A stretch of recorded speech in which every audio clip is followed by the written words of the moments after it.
नमस्कार दोस्तों, wealth sky के एक और नए इंटरेस्टिंग वीडियो में आप सभी लोगों का स्वागत है। मेरा नाम है सुधीर और बात करेंगे इस वीडियो में हम निफ्टी एंड बैंक निफ्टी के बारे में। दोनों के चार्ट को अंडरस्टैंड करेंगे, समझने की कोशिश करेंगे। ये जो मार्केट में अब ब्रेकआउट आया है, क्या ये ब्रेकआउट सस्टेन करेगा, क्या निफ्टी दोबारा से 20,000 क्रॉस करेगा, इस चीज़ को हम समझने की कोशिश करेंगे। तो जल्दी से इस वीडियो को स्टार्ट करते हैं। ठीक है, सबसे पहले वीडियो में हम बात कर लेते हैं ग्लोबल मार्केट की। तो देखो, ग्लोबल मार्केट क्या है, जैसा कि कंटिन्यूसली अच्छा कामकाज कर रहे हैं और ग्लोबल फ्यूचर्स भी अगर आप देखोगे तो डाउ फ्यूचर करीब 22 पॉइंट अप है और नैस्डैक फ्यूचर फ्लैट है। कोई भी बड़ी नेगेटिविटी यहाँ नहीं देखने को मिल रही है। कह सकते हैं एक अच्छे मूव के बाद जो अराउंड 10% 11% का मूव आया है, उसके बाद हायर लेवल पे ये क्या कर रहे हैं, कंसोलिडेशन कर रहे हैं। तो ये अच्छी चीज़ है। इस कंसोलिडेशन के बाद अगर कोई ब्रेकआउट आएगा तो डेफिनेटली ये फिर अपने लाइफ टाइम हाई की तरफ बढ़ने की कोशिश करेंगे। ठीक है, इतना हमें समझ में आ गया। अब ग्लोबल मार्केट ज़ाहिर सी बात है पॉजिटिव है, तो उसको देख के हमारा मार्केट भी पॉजिटिव रिएक्ट करना स्टार्ट किया था। बट हम कुछ दिन से एक ही रेंज के अंदर स्टक थे और आज जाके हमने वो रेंज को प्ले ब्रेकआउट दिया है। तो क्या ये ब्रेकआउट सस्टेन करेगा या नहीं करेगा, इस चीज़ को हमें समझना है। तो सबसे पहले देखो, अगर हम ऑप्शन चेन डाटा में चलते हैं तो आप देख सकते हो, क्योंकि ये मंथली एक्सपायरी है, तो निफ्टी और बैंक निफ्टी की दोनों की एक्सपायरी कब होगी आपकी, यहाँ पे थर्सडे को। ठीक है, वेनसडे को कल कोई एक्सपायरी नहीं होगी, तो थर्सडे की एक्सपायरी यानी कल का दिन और परसों आपकी मंथली एक्सपायरी है। तो अगर आप ऑप्शन चेन डाटा को देखोगे तो यहाँ पे आपको देखने को मिलेगा 19,900 की जो पुट है वहाँ पे काफ़ी तेज़ी से ओपन इंटरेस्ट बढ़ा है। 74 लाख का ओपन इंटरेस्ट है। 19,900 की जो कॉल है वहाँ पे भी करीब 74 लाख का ओपन इंटरेस्ट है। जो मॉर्निंग में 19,800 का शॉर्ट स्ट्रेडल बना रखा था, यानी जो कॉल राइटर्स थे, कहीं न कहीं इन्होंने अपनी पोजीशन को काटा है, क्योंकि मार्केट ने एक ब्रेकआउट दिया है। ठीक है, 20,000 की पुट पे भी आपको करीब-करीब 27 लाख का ओपन इंटरेस्ट दिख रहा है। इसका मतलब क्या है कि मार्केट कहीं न कहीं धीरे-धीरे इस लेवल को टेस्ट करने की कोशिश करेगा। तो हम इस ब्रेकआउट को क्या समझते हैं, हम इस ब्रेकआउट को पॉजिटिव समझते हैं। फाइनली कुछ दिन बाद कह सकते हैं हमारे 4-5 ट्रेडिंग सेशन, 4-5 नहीं ऑलमोस्ट आप देख सकते हो, एक ट्रेडिंग सेशन, 2, 3, 4, 5, 6, 7, 8, 9, 8 ट्रेडिंग सेशन बाद ये ब्रेकआउट आया है। तो हम इसको पॉजिटिव ही लेके चलेंगे और कल हम क्या करेंगे, बाय साइड पे मूवमेंट को फाइंड आउट करने की कोशिश करेंगे। ठीक है, मूवमेंट फाइंड आउट करते समय हमारा जो स्टॉप लॉस होगा वो क्या कौन सा होगा, ये लो। ठीक है, 19,865 हमारे लिए स्टॉप लॉस है और बाय साइड पे हम काम करेंगे। टारगेट हमारा जो होना चाहिए, अराउंड एक्सपेक्ट कर सकते हैं हम 19,980 और 20,000, इस लेवल को टेस्ट करने की कोशिश करेगा ये। अब ये किस तरीके से टेस्ट करेगा, ये इसी तरीके से टेस्ट करेगा, मतलब सडनली बाइंग जो आएगी उसी तरीके से टेस्ट करेगा। हो सकता है ऑन स्क्रीन कंटिन्यू मूवमेंट भी कर जाए। ठीक है, ऐसा नहीं है नहीं कर सकता है। इस ब्रेकआउट का जो टारगेट आना चाहिए, वो एक्सपेक्टेशंस मेरे जो ये है कि अराउंड 20,050 तक निफ्टी जाना चाहिए। ठीक है ना। ठीक है, लेकिन शर्त यही है कि इस लो को ये तोड़े ना। अगर 19,860 के नीचे चला जाता है तो ये दोबारा से इस चैनल के अंदर ट्रैप हो जाएगा। फिर ये दोबारा से यहाँ से, ये अगर नीचे आया, यहाँ पे मान लो ये नीचे आया, तो फिर हो सकता है ये दोबारा रेजिस्टेंस लेके यहाँ पे दोबारा नीचे आ जाए। इस लेवल के ऊपर ट्रेड कर रहा है तब तक ये पॉजिटिव है, और 19,900 के ऊपर ट्रेड कर रहा है तो फिर कह सकते हैं कि हम एक्सट्रीमली पॉजिटिव है, क्योंकि काफ़ी अच्छी रेंज के बाद इसने क्या किया हुआ है, ब्रेकआउट दिया है। ठीक है, इतना आपको समझ में आ गया। अब एक्सपायरी है तो एक्सपायरी की वॉलेटिलिटी ज़रूर रहेगी, ये ध्यान में रखना, क्योंकि इस लेवल पे जाके एंड ऑफ द डे पे मार्केट आ रहा है, यानी एंड ऑफ द मंथ में आ रहा है, तो कहीं ना कहीं थोड़ी बहुत वॉलेटिलिटी और शॉर्ट कवरिंग भी रहेगी। ये पॉइंट क्लियरली समझ लिए, तो हम इसको ब्रेकआउट को पॉजिटिव समझते हैं और कल हम बाय साइड पे काम करेंगे। टारगेट मैंने आपको बता दिया, 19,970 तक का टारगेट आपको देखने को मिल सकते हैं निफ्टी में। बहुत बड़ा गैप अप खुल गया तो उसके बाद कोई चांसेस थोड़े से कम मिलेंगे, बट अगर फ्लैट खुलता है या नीचे आता है तो हम बाइंग के बारे में ही सोचेंगे। ठीक है, क्योंकि ये ब्रेकआउट हुआ है। ठीक है, अब बैंक निफ्टी की बात कर लेते हैं। तो जाहिर सी बात है, देखो बैंक निफ्टी भी अगर आप देखोगे तो 44,000 के आसपास ये टाइम पास करने की कोशिश कर रहा है।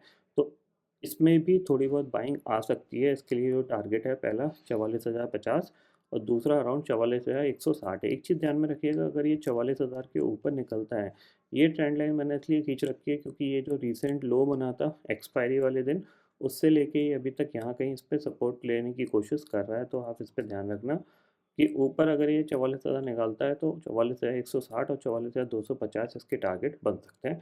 प्रॉब्लम यही है कि मार्केट में क्या, मुझे क्या चाहिए, बेसिकली सबको वही चाहिए जो कि एक कंटिन्यू मूवमेंट चाहिए। मार्केट का ऐसा कुछ चल रहा है, थोड़ा साइडवेज़ गया, 3-4 दिन साइडवेज़ गया, फिर एक बाइंग आती है। तो इस तरीके की बाइंग को आप पकड़ना थोड़ा-सा मुश्किल होता है, ये चीज़ ध्यान में रखिएगा। अगर आपके पकड़ में आ जाती है तो बहुत अच्छी बात है। और दूसरी चीज़ क्या है, ये जो शार्प मूवमेंट होता है इसमें क्या है, प्रीमियम ऐसा ऊपर जाता है और फिर धीरे-धीरे पूरा डाइल्यूट हो जाता है, तो आप इसको होल्ड नहीं कर पाओगे एक बड़े मूवमेंट के लिए, तो ये थोड़ा कन्फ्यूज़िंग होता है। बट हाँ, मार्केट ने ब्रेकआउट दिया है, तो इस ब्रेकआउट को हम पॉजिटिव लेके चलते हैं और पॉजिटिव साइड पे ही ट्रेड करेंगे, ये ध्यान में रखिएगा, ठीक है? तो ये मार्केट की एनालिसिस है जो आगे आने वाले दिनों में आपको यानी कल के ट्रेडिंग सेशन में काम आ सकती है। अब मैं एक क्वेश्चन है जिसके बारे में बहुत सारे लोग पूछते रहते हैं, जैसे कि मैंने बोला है कि 19,850 पे मैंने निफ्टी शॉर्ट किया है, ठीक है? वो फ्यूचर शॉर्ट है और वो कोई 1-2 दिन के लिए शॉर्ट नहीं है, ध्यान रखना, ठीक है? मान लीजिए मैंने इस लेवल पे निफ्टी को शॉर्ट किया हुआ है, ठीक है? अब ये इसके ऊपर निकल रहा है, ठीक है? अब मेरा जो ऊपर का जो बेसिकली एरिया है, कहाँ तक मैं बेयर करूँगा, तो मैं अराउंड 20,000 या फिर 20,200 तक इसको बेयर कर सकता हूँ। क्यों? क्योंकि मेरा फ्यूचर है, कोई ऑप्शन नहीं है। फ्यूचर में क्या होता है, एम टू एम सेटलमेंट होता है, जितना आपको माइनस मिला वो आपका कट जाएगा, जितना आपको प्लस मिला वो क्रेडिट मिल जाएगा। तो जैसे कि यहाँ पे मान लीजिए 50 पॉइंट ऊपर आ गया, ये निफ्टी की क्लोजिंग आई है अराउंड आपकी 19,890 पे, तो 40 पॉइंट का है, तो 40 पॉइंट का माइनस लग जाएगा। इसमें कुछ मेरी जेब से जा नहीं रहा है, basically M to M settlement है। हो सकता है मार्केट यहाँ से लाइफ टाइम हाई एक और लगा दे, उसके बाद नीचे आ जाए। तो यहाँ पे क्या है, मेरे पास ऑलमोस्ट 1000 पॉइंट की जगह लेके चलता हूँ मैं। यहाँ पे भी शॉर्ट किया, अगर 1000 पॉइंट तक भी चला जाएगा मार्केट तो कोई ज़्यादा फ़र्क नहीं पड़ता है, क्योंकि 1000 इंटू 50 करोगे तो 50,000 रुपये होते हैं। और फ्यूचर में क्या होता है, ये सारे लेवल बार-बार आते रहते हैं। ऐसा नहीं है कि आपको 50,000 का लॉस हो गया, आपने बुक कर लिया। अगर आप होल्ड कर सकते हो, अगर आप एम टू एम सेटलमेंट दे सकते हो, तो ये सारे लेवल आ जाते हैं। कुछ बहुत दिन बाद आते हैं, जैसे मान लो किसी ने अगर 18,000 पे निफ्टी शॉर्ट किया, ठीक है? तो यहाँ से ये इतना ऊपर चला गया, ठीक है? 20,000 तक, तो 2,000 का एम टू एम उसने अगर पे किया होगा, तो उसको एक बार मौका यहाँ पे मिला होगा जिसमें कि उसका लॉस सिर्फ़ 800 पॉइंट का रह गया होगा। हो सकता है अगले 6, 7, 8 महीने, 1 साल में ये दोबारा से मार्केट 18,000 को टेस्ट करे। बस एम टू एम सेटलमेंट करना है आपको कि हाँ, 1 लाख, 2 लाख, 3 लाख जितने पैसे आप अगर एम टू एम सेटलमेंट करते रहते हो, तो ये सारे लेवल बार-बार टेस्ट होते रहते हैं, बट एक लॉन्ग टर्म में से टेस्ट होते हैं। अगर आप नीचे के लेवल पे शॉर्ट करोगे, ऊपर के लेवल पे शॉर्ट करोगे तो जल्दी आ जाएगा। जैसे कि ये लेवल है 19,850, तो ये हो सकता है 1-2 महीने में वापस आ जाए, क्योंकि 2-3 महीने के व्यू के हिसाब से मैंने शॉर्ट किया है। अब ये अच्छा प्लेस था शॉर्ट करने के लिए, इसलिए किया था, ठीक है? इसका स्टॉप लॉस आप 20,000 का लगा सकते हो या लाइफ टाइम हाई का लगा सकते हो, अगर आप लगाना चाहो। वरना 1-2 महीने में दोबारा से इसी लेवल पे आ जाएगा निफ्टी 19,500, 19,000, क्योंकि आगे आने वाले दिनों में इवेंट्स हैं। उसके तहर पे मैंने ये यहाँ पे शॉर्ट किया हुआ है, ठीक है? इतना आपको क्लियरली समझ में आ गया? तो ऐसा नहीं है कि जब मैं शॉर्ट बोल रहा हूँ तो इसका मतलब ये है कि अगले दिन ही मार्केट गिर जाएगा। मार्केट को गिरने में लगते 2-3 दिन हैं, लेकिन वो 2-3 दिन आने में टाइम लगता है। जैसे कि यहाँ पे आप देखोगे, मान लो यहाँ पे किसी ने शॉर्ट किया, तो उसको इतने दिन टाइम वेस्ट करना पड़ा, उसके बाद मार्केट गिरा, ठीक है?